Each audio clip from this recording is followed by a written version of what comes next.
When was the last time you masturbated to porn?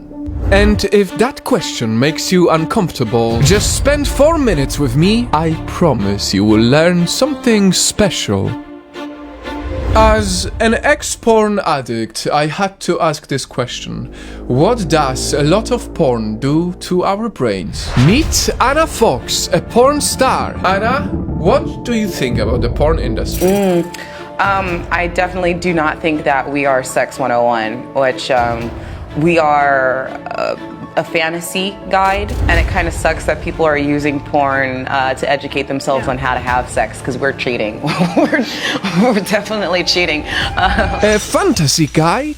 According to Anna Fox, porn is a heavily produced scripted fantasy, yet very often we look at it as a real-life goal. And that is where the unnerving brain side effects begin. All the moaning and orgasm noises that they overplay, naked bodies that look flawless because of perfect lighting and long preparation, and never-ending exciting scenes, which in fact usually take hours to produce and are cut down to minutes. All of this, when watched for a long time, damages the way we see our private sex life. And this is not just an observation of an ex-porn addict or a porn star, but it's also science. According to studies of cognitive neuroscientist Dr. Trish Lay, too much porn disrupts your brain's ability to solve problems. It hijacks areas in your brain responsible for judgment. Your brain is less focused because throughout the day it subconsciously leads you to watch some more porn, similar to how cigarettes lead people to think that they need to smoke to feel less stressed, which often as a result makes them even more stressed. On top of all of that, more studies showed that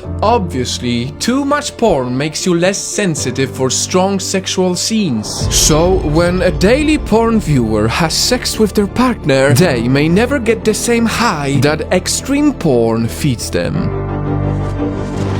Now, as I say all of this, it feels good to know that this no longer applies to me. Because, yes, I used to be a porn addict, and it is exactly the reason why I made this video. It is awkward to admit something like this to millions of people, but I know it's worth it. Because if we remove the shame and stigma, we can help many people realize that watching too much porn can really mess up your life. Help them realize that porn is like a virus. The more you are affected by this virus, the more extreme you want it to be.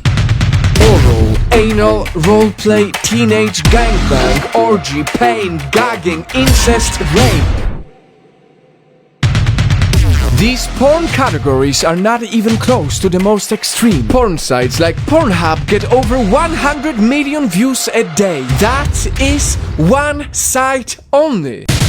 A site that mostly promotes that guys who never ejaculate or girls who don't scream basically don't exist, that women get aroused more when you hurt them, or maybe that not asking for consent is sexy. I once met with a guy who shared his concerns about his girlfriend never screaming and moaning like they do in porn. And he goes, "What am I doing wrong?" And then he says, "You know what?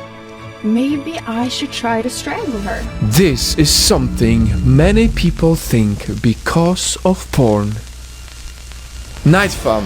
I absolutely love sex. It is a beautiful thing to celebrate. An amazing, passion-driven, otherworldly connector. A real intimacy for someone you care about. A way to connect with your loved one. And that is exactly why we should always protect this beautiful thing by understanding the brain side effects caused by porn. I am not naive, and I know that people will keep on watching porn forever. But as you do, I hope you remember that porn is only a fantasy, but the way it can damage your life or relationship is not a fantasy, it is very real.